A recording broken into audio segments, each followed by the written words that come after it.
So welcome everyone, and welcome to our third session on anti-Semitism, part of the Shine a Light program. I hope I have the right slides here. I want to acknowledge that my work is supported by the Jewish Federation of Ventura County and the Joel, Barbara, and Aronson and their Affordable Living Choices Trust. And I want to introduce Sherry Dakovsky. I didn't do it the other night because I was already on a roll and into the program before she joined, but Sherry is the executive director of the Jewish Federation of Ventura County. And Sherry, why don't you give us a word of welcome? Wow. Okay. Welcome and thank you to all of you who have been on for the last two nights. I missed being on last night, but I watched it this afternoon and I thought it was fantastic. I really did. We take our job very seriously about fighting anti-Semitism, and we are very grateful to partner with federations across the country right now doing the same type of programs, but because we have the unique opportunity that we have Rabbi Mike Lotger as our community rabbi, whose specialty is interfaith and has written a book on what every Christian should know about Judaism. He was eminently qualified to lead this discussion, and I'm so proud. I'm so proud of him and of our community. So enjoy and happy Hanukkah to everybody. Thank you. And here comes another Yaakov Lotger. So as I always mention every evening, there is these materials are available to you. And by materials, I mean you can get right over here a PDF of all the slides. Now I do fuss and change little bits on the slides since I actually put these on my website. So I have a website, lotger.com. Click on classes. You can download PDFs of the slides. And then as you will see, as our program goes on, every night I put a link. So if you click on the class night, you will be able to see a YouTube video of our class. And the program, again, I think most of you are familiar with. Tonight is on the subject of Israel. Tomorrow night, the question of, do Jews cause anti-Semitism? On Thursday, is anti-Semitism still relevant? And that really focuses on what happens to communities and societies that embrace anti-Semitism. Friday night is Shabbat, so we don't have a program that night. And then on Saturday, I'm going to focus on the Holocaust, some issues about what happened, why it happened, and of course the important issue is, can this thing happen again? Could it happen here? And then Sunday, I'll mention more about this as we close our community program, which I've discussed. Okay, so on the subject of Judaism, as my teacher, Rabbi David Wolpe, once said, made a big impression on me, there's an aspect to Judaism which is only misunderstood by two groups, Jews and non-Jews. And that aspect is the fact that Judaism is both a religion and a people and a nation. I think Jews sort of understand this. Many non-Jews don't understand this. So every Jew is a member of a nation or a people called Am Yisrael. The word Am means nation. Yisrael means Israel. You are Jewish if you're born into Judaism. Judaism is the last surviving example of a time when your religion and your nationality were one and the same. As I always mention, in ancient times, you know, if you were Greek, you worship Greek gods. If you were Egyptian, you worship Egyptian gods. If you were an Israelite, you worship the Israelite God. And religions then really didn't have a lot to do with belief, but they had to do with your nation, with the people that you were a member of. Judaism is the last, and I think sole surviving. There may be other religions. Scholars can correct me on this. There may be other religions that fall into the same category, but you are Jewish irrespective of your beliefs. You can be an atheist Jew. You can be an apostate Jew, and by that I mean a Jew who has converted to another religion. And under Jewish law, you would still be considered Jewish. In ancient times, your Judaism went with your father's line. In Talmudic times, and for the last, roughly, I don't know, 1600 years, your Judaism goes with your mother's line. I always say there's no such thing as being half Jewish. I always wonder, does that mean you could eat half a ham sandwich? What does that mean? You're either Jewish and subject to Jewish law, or you're not Jewish. The Reform movement and the Reconstructionist movement in recent years, not so recent, 40, 50 years ago, changed the approach. I would say one of the major elements of Reform Judaism is the idea that we treat the genders as equally as we possibly can. So therefore, there's no inherent reason to give the mother's line a preference here. So the idea is if a child is the child of a Jew and a non-Jew, that child is presumed to be Jewish. And that presumption is confirmed by participating in Jewish life and, getting a Jewish name at birth and ritual circumcision and going to Hebrew school and bar and bat mitzvah and so on. We have a language and we have a land. That land, the land of Israel, was under Jewish rulership, I would say, from the time, you can argue, from the time of Moses and Joshua, which is about 1200 BCE, until Greek and Roman times, which would have been like 1,000 years later. And then for about 2,000 years was under the rulership of various different nations. And then again, since 1948, under Jewish rule. I talked last night about what I call the deal made at Yavna. And after the Roman destruction of the temple, the Jews, having been decimated, and there were two major revolts against Rome. In 66 to 70, so-called Great Revolt, and I guess about 60 years later, the Bar Kokhba Revolt. And about a third of the Jews were murdered or died in those battles. So it was absolutely equivalent to the Holocaust in terms of the impact on Jews and Judaism. And after the Bar Kokhba Revolt, the Romans salted the fields around the land and expelled the Jews from Jerusalem. So basically what the Jews did at that time was to make a deal. And this deal lasted for about 1,800 years. And the deal is, I always like to go to a corner of my screen, if nothing else. The deal is, us Jews, we're going to be over here in the corner. We're not going to bother you. Please don't bother us. We will have our own language. I got to get further away. We will have our own language. We will have our own legal system. We're not going to have an army. Don't worry. We're not going to have an army. No generals. And we are not a threat to you. And that's the deal, in effect, that Jews made with the rest of the world. And it worked in a way, although, as we saw in some of the earlier classes, Jews were systematically murdered in every country where we had a significant population. But that was the basic deal. There were no Jewish generals. There was no Jewish army. Jews were content to sit in the background. I would say somewhere a little over 100 years ago, a movement starts, and that movement is Zionism. And Zionism springs from the idea that it's immoral to let yourself and your children and your families be murdered at the whim of countries in which you live. So Zionism begins with the idea that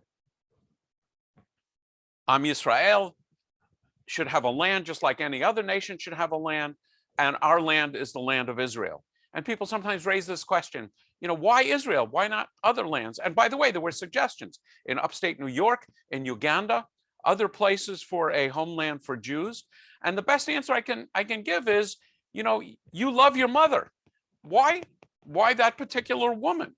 There are lots of women out there. You might say your mother's the best mother in the world. There are lots of other women out there. Why not, attach yourself to that other person? The answer is because she's your mother.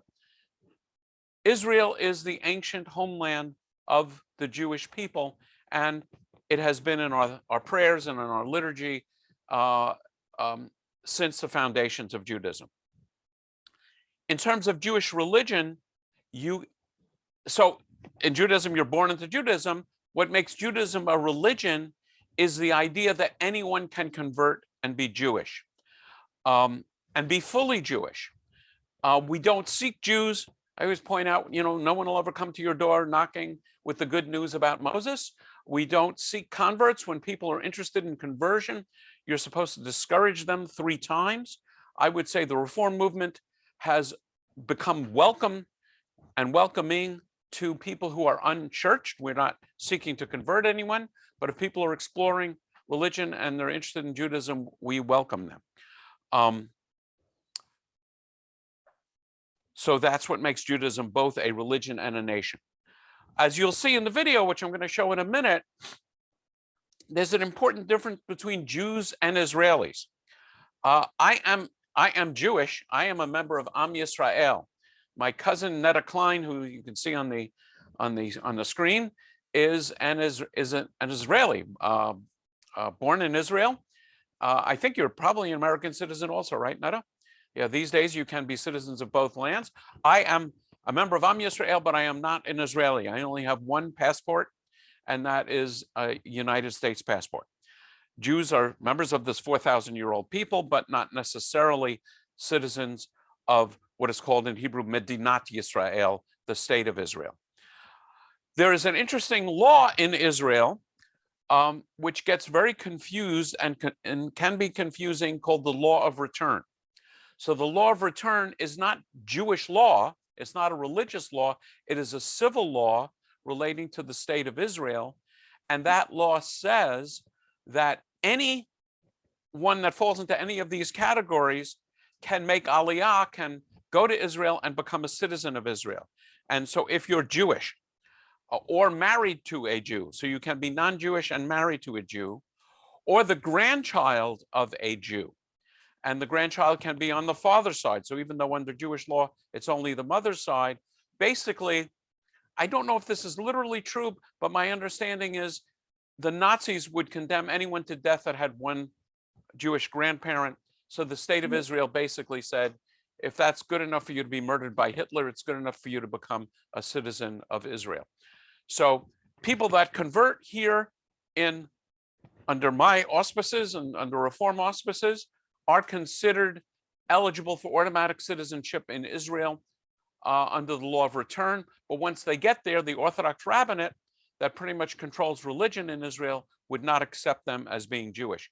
The only counter to this is if you have converted to another religion, you have lost your eligibility under the law of return. So that's kind of an interesting aspect of it. Okay, so now we're going to have a fairly brief video, and I'm pretty sure the sound will work. If it doesn't work, let me know.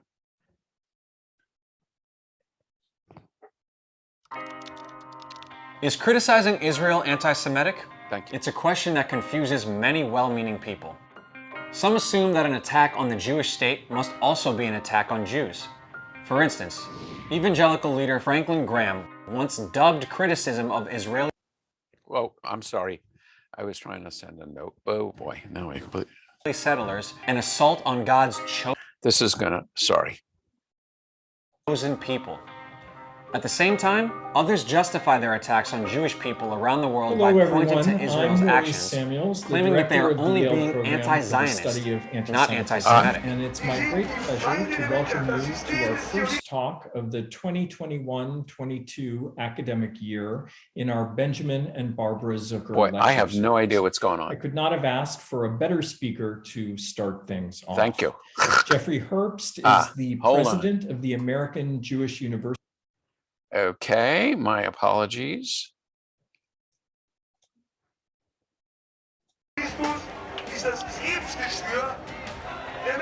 So what's the deal?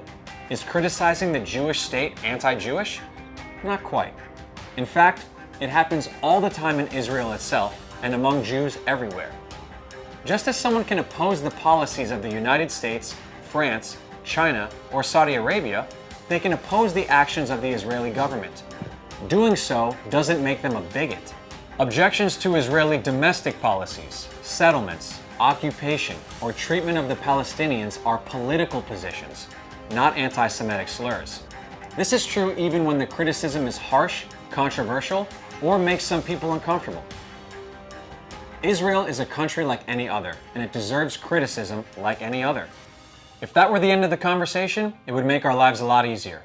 But unfortunately, it's not. That's because criticism of the Jewish state sometimes masks animosity towards Jews, and as a result, anti-Israel movements often attract anti-Jewish bigots. Just look at the website Anti-Zionism.org, which is actually run by neo-Nazi white supremacists. This is pretty predictable if you think about it. After all, Israel is home to half the world's Jews. Having that many of them in one place is naturally going to draw the anger and attention of the millions of people who despise Jews and want them to disappear. For this reason, anti-Semites are obsessed with Israel, and it's one of the biggest excuses they use to rationalize their prejudice. In many places, it's not respectable to openly hate Jews, but it is respectable to criticize the Jewish state, and so bigots will say their problem is with Israel, when their real problem is with Jews. What does this look like in practice? First, there's the obvious stuff. Around the world, anti-Semites assault Jews and vandalize Jewish schools, synagogues, campus institutions, and even Holocaust memorials over alleged Israeli actions thousands of miles away. When this began, mid-May, in Gaza and Israel, anti-Semitic incidents in the US spiked. Jewish diners attacked in Los Angeles when a pro-Palestinian motorcade stopped, men got out and started running toward the tables and asking indiscriminately who's Jewish. This is just the usual harassment and violence that Jews have experienced for centuries. Israel is simply the flimsy cover story that perpetrators of these crimes invoke to justify their classically anti-Semitic actions. Then you have traditional anti-Semitic lies that are repurposed as anti-Israel lies. For example, back in the Middle Ages, Jews were repeatedly accused of murdering Gentile children for perverse purposes. Some anti-Semites still make this bizarre medieval accusation known as the blood libel today. But others have adapted it for the 21st century, with some twisting it into the claim that Israel is perpetrating genocide against the Palestinian people. In actuality, according to the Palestinian Central Bureau of Statistics, the Palestinian population in Israel, the West Bank, and Gaza has skyrocketed since Israel's founding in 1948. Whatever one thinks of Israel, that's obviously the opposite of genocide. This false allegation isn't a legitimate argument. It's a blood libel on a national scale, an ugly update of an ancient slander. إسرائيل الآن يركز على قتل الأطفال، وأنا أظن أنه هذا شيء مكتنز في العقلية الصهيونية والعقلية اليهودية التاريخية التي أدمنت قتل النساء والأطفال، وكلنا يتذكر كيف كان اليهود يذبحون المسيحيين ليخلطوا دماءهم بفطيرهم المقدس. This is not the only anti-Semitic conspiracy theory that has received an anti-Israel facelift. Take the mother of all anti-Semitic myths, the idea that Jews secretly run the world. Because it's frowned upon to say that the Jews control the economy or government these days, anti-Semites instead insist that Israel or its Zionist supporters do. Robert Bowers, the white supremacist who massacred Jews at a Pittsburgh synagogue, claimed that Zog, Zionist-occupied government, was in control of America's political parties. So did the supreme leader of Iran. All of these anti-Semitic ideas rebranded as merely anti-Israel are revealing in that they just replace the word Jew with Israel or Zionist. We need to end Zionism, which is huge, and it's probably the biggest problem that we have in this country today and around the globe, which is a few people controlling pretty much everything, all the money, all the business, brainwashing all the people from the education systems, everything. Israel is losing out. They're losing the media war despite their connections. The tide is turning. What are their connections? Deep pockets. What does that mean? Well, they're very influential people. They control media. Other instances of anti-Jewish prejudice disguising themselves as anti-Israel arguments are more subtle. These often involve the Jewish state being subjected to criticism leveled at no other non-Jewish country. Consider the United Nations, whose Human Rights Council has condemned Israel over 70 times in its 14-year history, more than all other countries combined, including vastly worse regimes like China, North Korea, and Russia. It is also appalling that the Council has one standing agenda, and that's Israel. Here is a bit of context that you might not know. The United Nations from 2012 through 2015 has adopted 97 resolutions specifically criticizing an individual country, and of those 97, 83 of them have focused on Israel. Is Israel truly deserving of 86% of the world's condemnation, or possibly is something else afoot? To be clear, the point here is not that Israel has never committed human rights violations that deserve criticism. It's that Israel's violations deserve to be treated like those of any non-Jewish country, but they are not. For the simple truth is that for as long as Israel has been a member of this institution, Israel has been treated differently from other nations at the United Nations. Any unbiased observer understands that this is not because Israel is more evil than all other countries, but because it is more Jewish. This disparate treatment was so egregious that in 2017, the US Senate sent a letter to the UN Secretary General, calling on him to combat the institution's bias against Israel. It was signed by all 100 US senators, from Ted Cruz and Marco Rubio to Bernie Sanders and Elizabeth Warren. So what's going on here? Why is Israel, a country that certainly merits reasonable criticisms like any other, attracting so many unreasonable attacks?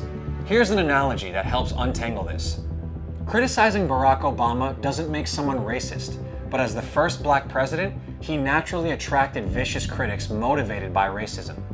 Similarly, criticizing Israel doesn't mean that someone is anti-Semitic, but as the world's only Jewish state, Israel naturally attracts many critics motivated by anti-Semitism. Keep in mind that sometimes a claim can be offensive and wrong without being anti-Semitic. A person might just be repeating something misguided they heard from friends or social media and be speaking from ignorance, not hatred. The inconvenient truth is that there's no simple test for determining whether someone is anti-Israel, anti-Zionist, or just plain anti-Semitic. Anyone who tells you that criticism of Israel or Zionism is always anti-Semitic or never anti-Semitic doesn't seriously understand anti-Semitism. What's important is that we be aware that anti-Semites are drawn to Israel debates, that we are vigilant about rejecting their bigoted baggage, and that we prevent them from corrupting the critical conversation about the Jewish state and its conduct. Oops, hang on. Whoops. If you ask most West... 1 second. Okay, I hope you found that helpful. So I just want to go over some of the key points. As was made in the video, there's a difference between being opposed to Israeli policies and opposition to Israel's right to exist. The latter is sometimes called anti-Zionism. I don't know any other country in the world that attracts huge numbers of people that says the country has no right to exist, other than Israel. In 1975, the UN passed a resolution declaring Zionism a form of racism and racial discrimination. But there are Jews and Israelis of all races. So definitionally, Zionism or Judaism cannot be racism. Anti-Zionism is interesting. I can't remember where I picked this up. I think it was in Prager Telushkin's book. It's the first form of Jew hatred in history that denies it hates Jews. In the past, people that hated Jews weren't embarrassed about saying we hate Jews. Now, basically, you can say in polite company, we have no problem with Jews. It's the state of Israel we have a problem with, and we don't think Israel should have a right to exist. As Martin Luther King observed, when people criticize Zionists, they mean Jews. You're talking anti-Semitism. For Israel to disappear, almost 7 million Jews would have to die because the Jews are not going to willingly leave Israel. So we would have another Holocaust of the same magnitude of the one that took place in World War II. But on the other hand, I'm not a favor of, I'm not sure what you'd even call this, universal Zionism. I'm not in favor of the idea that every Jew should go and live in Israel. This has been espoused sometimes by Israeli politicians, because that would place the entirety of Jews and Judaism within one or two hydrogen bomb explosions of annihilation. So I think that's, yeah. So now my question is, what do you think? And I think what I'm going to do is just remind you that Sunday we have a festival at 2:30 in Oxnard. I've been mentioning this every night, so you don't need to be reminded of it again. This is our subject for tomorrow, but I'm going to stop sharing so you can chime in.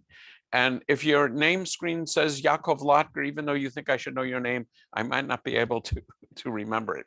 So so if you'd like to say something, just unmute yourself and start speaking. You can raise your hand or just chime in. And I'll also, you know, and Netta, I hate to put you on the spot, but you're the only Israeli here. And so I don't know if you want to comment on seeing this video and some of this material from an Israeli's perspective. Well, Netta is not the only one. I'm sorry. Too. And sorry, the Devorah, same thing with Sam Levy. Mm-hmm. Yeah, so Devorah, either you or Netta or both. I'm just curious as to your reaction. Netta, you're the one.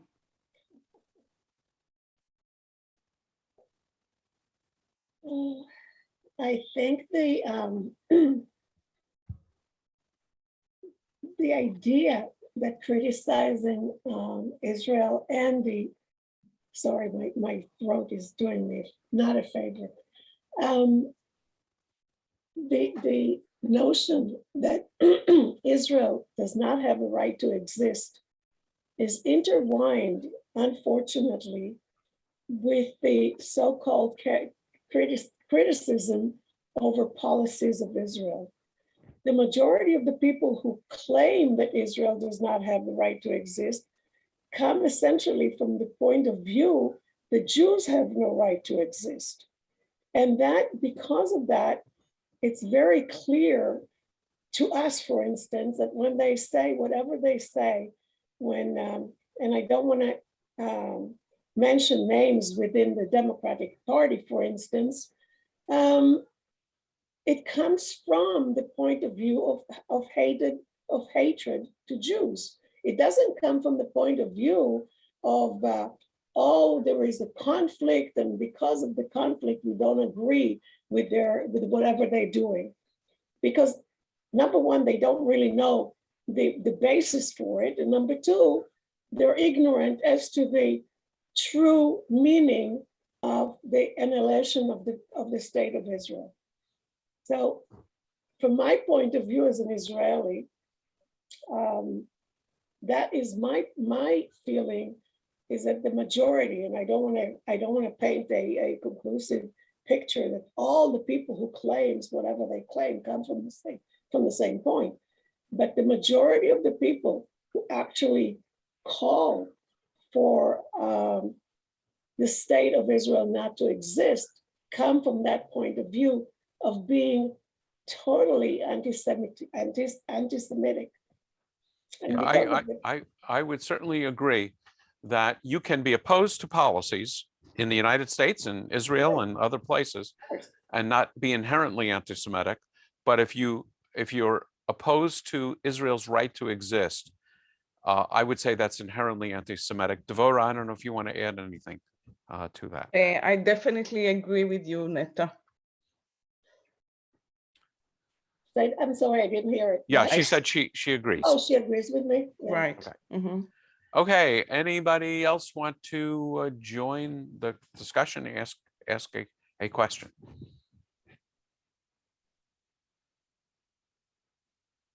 And what do you hear? I mean, it's, you know, those of us who live in somewhat Jewish bubbles may not always hear what folks are saying about Israel. So I'm curious, those of you who don't live in so much of a Jewish bubble, do you hear questions about whether Israel should should be able to exist, or criticism of Israel that sounds anti-Semitic to you? I'm very curious about that.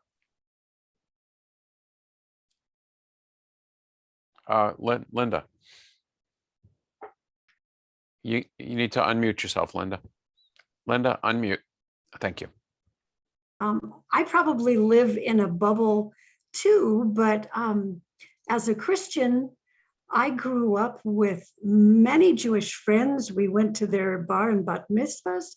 We celebrated Seder with them. I thought of them as going to a different church, of worshiping God in just a different way, in the same way that I thought of my Catholic friends or my Baptist friends or anybody else. So this whole series is just appalling and eye-opening and wonderful to see for me, because I had no idea this was the reality. So when you visited friends, did you have any sense that Israel was particularly important to them? Oh, yes. And I was joyful in 48 when this happened. That was just wonderful. I was joyful in 48. I was born. Jerry. You need to unmute yourself. Jerry Goldman. Sorry. Yeah, I have the reverse of this. I know a number of people and close by in a different club that are for Israel, but not for the reason that they want it to exist, is because they are the ones who believe that the second coming cannot take place until the great catechism of this, and that, to me, it's the same thing. It's just disguised differently by using a different interpretation of it. Yeah, that's a really interesting one. I would say it's an interesting one for Jews in this country and probably around the world, and for Israelis, is Christian Zionism. And Christian Zionism may be motivated by a desire to create the conditions for the second coming of Jesus. But in fact, more Christians visit Israel than Jews do. A lot of the support for Israel in the Congress is motivated by Christians. My attitude is actually quite simple, and is that I don't care why they support Israel. And if the Messiah comes again, there's an old story, the Messiah comes and all the Jews are saying, this is the first time you've come, right? The first time. And all the Christians are saying, no, this is the second time you've come, right? The second. And the Messiah sighs and says that I've actually been back dozens of times, but you've all been too busy fighting with each other to notice. But it is a very interesting situation, unless, and Jerry, maybe this is what you were getting at, if we actually want to, bring about the apocalypse and a disaster beginning in Israel to bring about the second coming, I've got a problem with that. If I could just insert one thing further, the ultimate thing is that, as you know, the doctrine is that at that time the Jews will either convert or die, and that's, to me, Well, is what it really boils down to. So I'll just point out there are 43,000 different Christian movements, and I'm just curious: are any of the Christians who are here believers in a doctrine that when Jesus comes a second time, that Jews will have to convert or die? Or any knowledgeable? I know, Melissa, you're a chaplain at CLU, are you not? Or am I confusing you with somebody else? I'm the priest at All Saints Todos Los Santos in Oxnard. But Say that again. I couldn't quite understand what you said. Oh, sorry. I'm the priest at All Saints Todos Los Santos in Oxnard. But okay, sorry. At CLU, you're absolutely right. Who's a Lutheran? Yeah, I'm an Episcopal priest. So can you comment on that? One of the things I'm always very sensitive to is that there are so many different Christian beliefs, and many of us Jews have enough trouble trying to remember what our Jewish beliefs are. So it would be helpful to have someone of your stature help us out here. Well, I know that our tradition, the Episcopal Church, and I would imagine that a lot of the mainline traditions don't believe that in some sense of, at least in my understanding, of in some sense of forced conversion at the end of times. We don't entirely know what that will look like, but there, at least my personal understanding is that we will come together under a unified understanding of God, but that doesn't necessarily mean conversion to a particular, that's probably entering into my personal realm of belief, rather than, because I'm not sure that our tradition teaches a lot about what they think will happen with different faith traditions at the end of times. But at the same time, whenever I hear folks in my tradition reflect on that particular form of Christian Zionism that thinks that Jews will have to convert, they completely disagree and think that that's very anti-Semitic, actually, to assume that. I'm sure there, in every church, there's some aspect of every point of view. At least in our church, we have various different points of view, but I know Larry here is also an Episcopal priest, so may have some more to add, because Larry's been a priest longer than I have, but my impression is that we tend to lean towards that we don't know what it will look like, but we don't necessarily assume that everyone will just be converted to our particular way. However, there may be a unification under who we consider to be God, but that doesn't necessarily look like conversion in everybody's minds. And Larry, is there anything you'd like to add to clarify that from your perspective? And also, my sense is, though, that there are sort of fundamentalist Christian traditions who might hold with that idea. Is that your sense also? Yes. Okay. I don't know if you could see it, but I gave Melissa a thumbs up as she was talking, because I agree pretty much with everything she said. And Larry, your branch of Christianity is? We're the Episcopal Church. Episcopal. Okay. So I'm going to call on Bob, and then one of the sweet ladies named Yakov Lotker. And same lady. Okay. So why don't you go ahead, and then I will call on Bob. Okay. Joy Hart. Somehow. Oh, thank you. I never did get a Zoom connection. Yeah, that's the problem. That was sent out. So I just clicked on it, and I figured I could pass as you for tonight.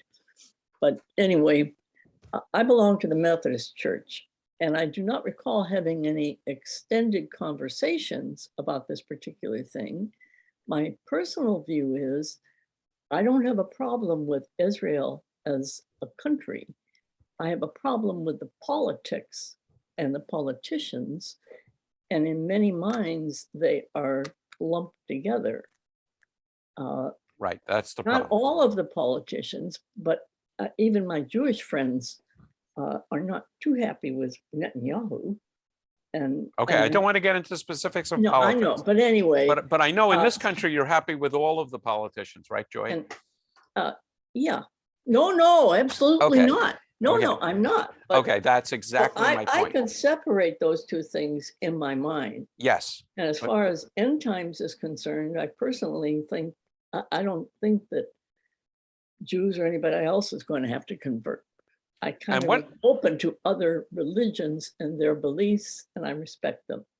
One of the things I would like to point out is that Judaism teaches that in the end of days, everyone will come into the house of the Lord and everyone will worship the God of Abraham. And again, not discussing the idea of conversion. So Bob Lindemann from Texas, or Mrs. Lindemann. Mary. Oh, hi. Okay. Well, as you know, when you came to our temple for high holidays, you probably saw that there's a lot, you're in the Bible Belt of right, and it's not called Tanakh Town, it's the Bible Belt. But we've seen in several years, over the past years, bumper stickers and everything saying in support of Israel, we're in support of Israel. And I suppose it's probably the more fundamentalist Christians that are doing it. I don't know, but I just feel that the general community here supports Israel. There may be some anti-Semites, but I don't think there are very many of them. Okay, and that's That's Amarillo, what Texas. That's what we have. That's what we have here. So they love Israel. Oh, one of the things I would point out is there are two very interesting forms of anti-Zionism. I would say one is still relevant. Up until the Second World War, there was a great controversy in Reform Judaism as to whether or not to support Zionism. And there were two movements within the Reform movement, then they battled each other. The movement that was against Zionism wanted to understand Judaism simply as a religion and not attached to any particular land. But I would say the lesson of the Holocaust taught us that that's simply not a viable belief. And I don't know any movement within the Reform movement of any size that I'm aware of at all that is against the state of Israel. In fact, as you may know, all the rabbis and cantors and educators spend our first year of study in Israel, and I lived in Israel for a year. The other thing is there are some ultra-Orthodox movements, some Hasidic movements that are anti-Zionist, and there the idea is that only the Messiah can reestablish a Jewish government in the land of Israel, and it's not up to anyone other than the Messiah to establish a Jewish government. So there are some Hasidic movements that burn the flag every year on Israeli Independence Day, and there was another horrific example, I think, of the same group in Iran, when Iran recently, in the last 5 or 6 years, was having a conference basically to point out all the reasons why there should not be a state of Israel. You had this Hasidic group who was there and supporting them, obviously for very different reasons. But so that's actually, I think at least worthy of historical note. Anyone else have a comment? Sherry, and then Lois. Just looking at hands I can see. Over the years, I have been asked to speak at a few churches, and mainly by evangelicals. I can always tell when someone comes up to me and they have this look about the rapture, and they want to know about, one, when will all the Jews return to Israel? Because there's regulations in the rapture. There's criteria there. And I look at them and I go, two Jews can't agree to do anything. Mm-hmm. We are not going back to all live in Israel. It's just not going to happen. But in Congress, they are our strongest allies. It's about Christians. And as far as tourism goes, 80% of the tourists in Israel are Christians of all walks of life, 80% of the tourists. Mm-hmm. So I have an answer, and it might not be what other people want to hear, but the truth of the matter is we need all the friends we can get. Mm-hmm. I do not worry about the rapture. I do not worry about Armageddon. And if it happens and Jesus comes back for the second time and everything that they say comes true, they were right, we were wrong. And a few of us on this call can actually speak to Jesus in Hebrew, so he'll be able to understand this. Yes, so I don't worry about it. I count every friend that we have without any, you have to meet this criteria or that mm-hmm. criteria. Every once in a while, people will criticize it, but the bottom line is we do need all the friends we can get.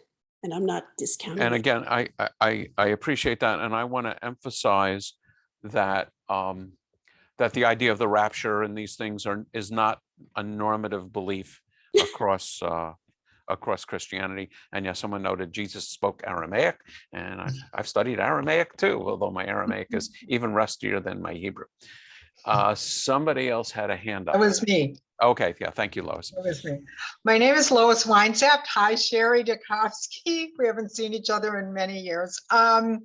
I live in Los Angeles, but I'm in Oxnard every summer, so I got connected with all of you. I grew up in a suburb of Chicago, a non-Jewish place. My father, he should rest in peace, was a convert to Judaism. So half of my family wasn't Jewish, and only a handful of people that I went to school with were Jewish. I never can tell you of one instance in the 50s and the 60s where I ever felt anti-Semitism from the Christian community. It was the time of, like somebody earlier said, it was just a different church. What troubles me recently, and I don't have problems with the Christian right who support Israel, that's fantastic. What troubles me is that it feels to me like the right politically has become openly anti-Semitic, and the left has become openly anti-Zionist. And it's with great sorrow that I say this as a lifelong Democrat, that is what worries me, that I don't have a home politically in this country anymore. I feel like I'm for sure a centrist, but I can't.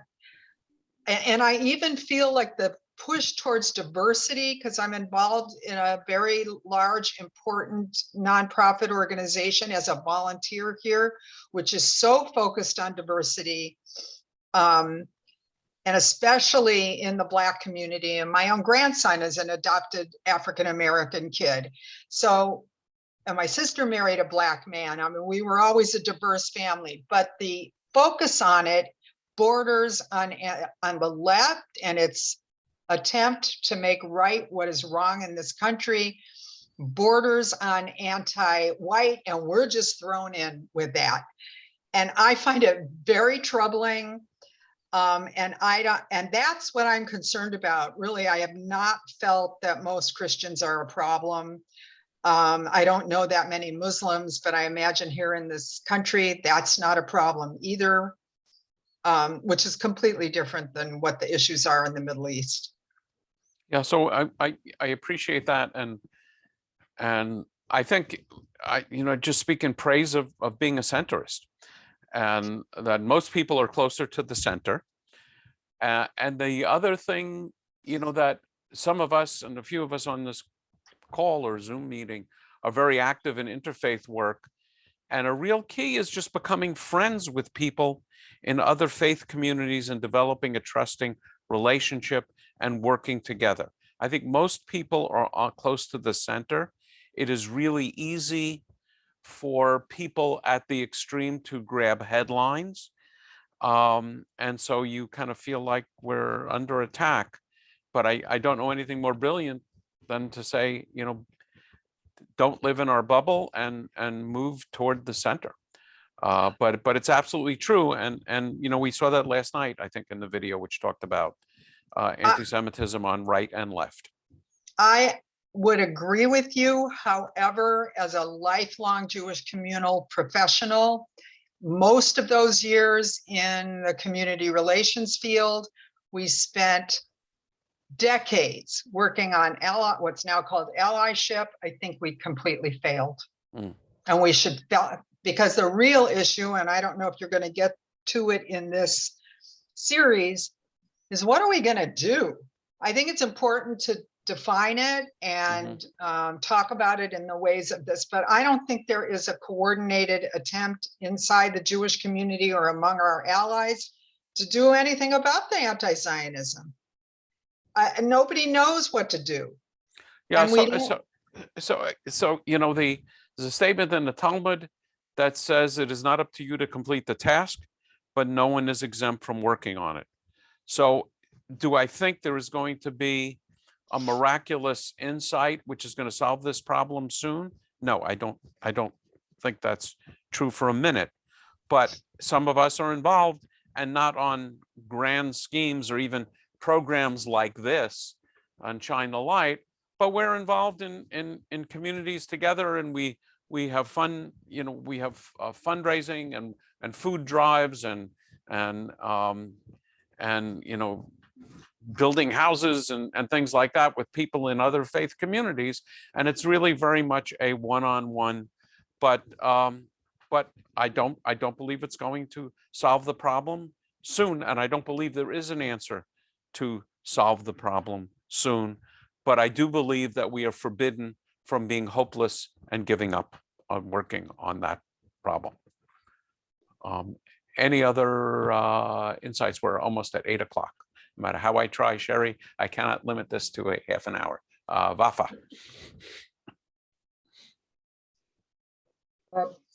Rabbi Lochter, I have a question for you that is slightly off topic, and it concerns what I understood from you to be the Jewish reticence to convert others, to proselytize. Mm-hmm. For the benefit of the other participants in this call, I should point out I'm not Jewish, I'm a Baha'i, mm-hmm. and the world spiritual and administrative center of the Baha'i faith is located in Israel, in the city of Haifa. Mm-hmm. And I have personally been to Israel 5 times. And the first visit was in 1974, which was just after the Yom Kippur War. And my grandfather served as a volunteer at the Baha'i World Center in Israel for about 10 years. My question is this. You've mentioned that Jews don't like to proselytize. And what I'm curious to know is whether this reflects a core Jewish theological principle derived from scripture, or is it a pragmatic position that Jews have adopted through the ages because of the persecution that they suffered and their forced segregation from society? Because I would have thought that if the God of the Torah is the true God, and Judaism represents the optimal path to that God, why wouldn't Jews want all humankind to embrace that path? It's a very good question, and I think there are elements of both aspects. So for one, for much of history, conversion to Judaism was a capital crime. Namely, the person converting and the rabbi supervising the conversion were subject to being put to death by the communities in which they lived. And that would, in a variety of worlds, going back pre-Christian, Christian, Muslim, and so on. So it's very practical that conversion stopped being sought after as a good idea. But I would say theologically, and which comes first, the chicken or the egg, I often comment, all deep theological questions can be answered by a simple phrase, God knows. So I will add that here.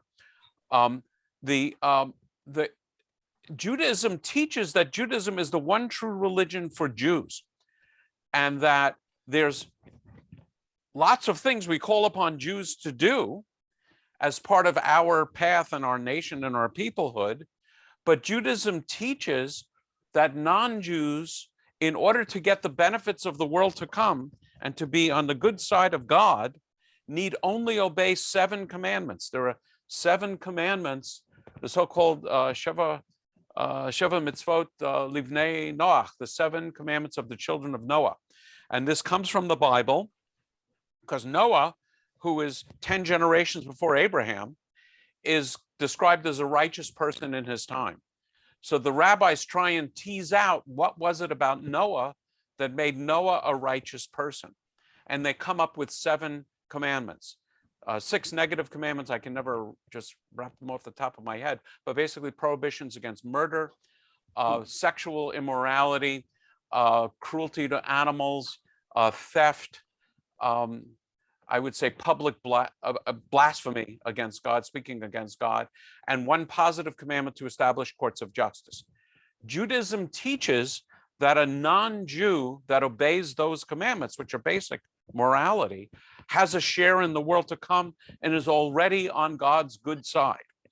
And I, as a Jew, would say, whatever you want to add to that list is fine with me. If you want to have a Christmas tree, go for it. And take Mass and and or worship in Haifa, and I'm perfectly okay with that. So, but that's the Jewish idea.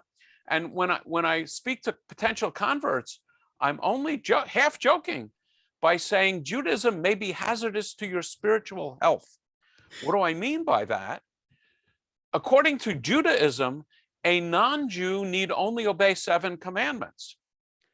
We Jews count 613 just in the first 5 books of the Bible, and the rabbis add thousands more.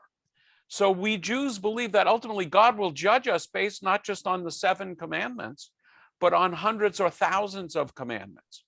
So, but it is a mix. There was only one brief period in Jewish history during the time of the Maccabees when it seemed like Jews were aggressively going out and seeking converts, but that's been bred out of Judaism. It's a very good question. And when enticed, I always leap into digressions, as my friends know very well. So any last burning comments? Sherilyn. You need to unmute, Sherilyn. Okay, do you remember Alex Schindler? Alexander, the head of the Union of American Hebrew. Yes, of course, okay. yes. Wasn't he one who believed in going out and converting people? No, what he specifically instituted, which was revolutionary, was the idea of welcoming people who come to us. That's very different than going out and converting and seeking converts. Again, traditionally, Judaism does not really welcome people. In fact, you're supposed to discourage people 3 times. That actually comes from the book of Ruth. But Schindler, not to be confused with Schindler's List, Alexander Schindler was key to changing that approach to be welcoming to people who are unchurched. And I participate in lots of conversions, and quite often people who wind up converting say to me, I always assumed that you just didn't want us because no one ever asked me to convert. And when people have grown up in a Christian tradition, they are very aware of people asking them to convert. But when, let's say, a Christian woman marries a Jewish guy, the family is often walking on eggshells, not trying to aggressively ask her to convert. So I'm glad you raised it. It's very interesting and important. I'm going to close the formal session. I'm not running off, although tomorrow night I am teaching beginning at 8 o'clock. So tomorrow night I am going to run off at 8 o'clock, and Thursday night as well. With a story, I want to end on a lighter, hopeful note. So a rabbi is visiting Mrs. Goldberg and at her home, and the rabbi enters her home and looks around, and he sees on her table these magazines for the American Nazi Party and the skinheads and the protocols for the elders of Zionism and all this astounding anti-Semitic material. And the rabbi is shocked. And he says, Mrs. Goldberg, I can't believe it. Why do you have these horrible materials in your home? And she says, Rabbi, I'll tell you the truth. When I read the Jewish press, the Jewish Journal, all of the Jewish magazines and journals, what do I read? The Orthodox hate the conservative hate the Reform. We can't agree on this, we can't agree on that. I get so upset. When I read these journals, what do I read? The Jews control banking. The Jews control world politics. The Jews control everything. I'll tell you the truth, Rabbi, I feel so good. So on that incongruous note, I'm going to end our recording, and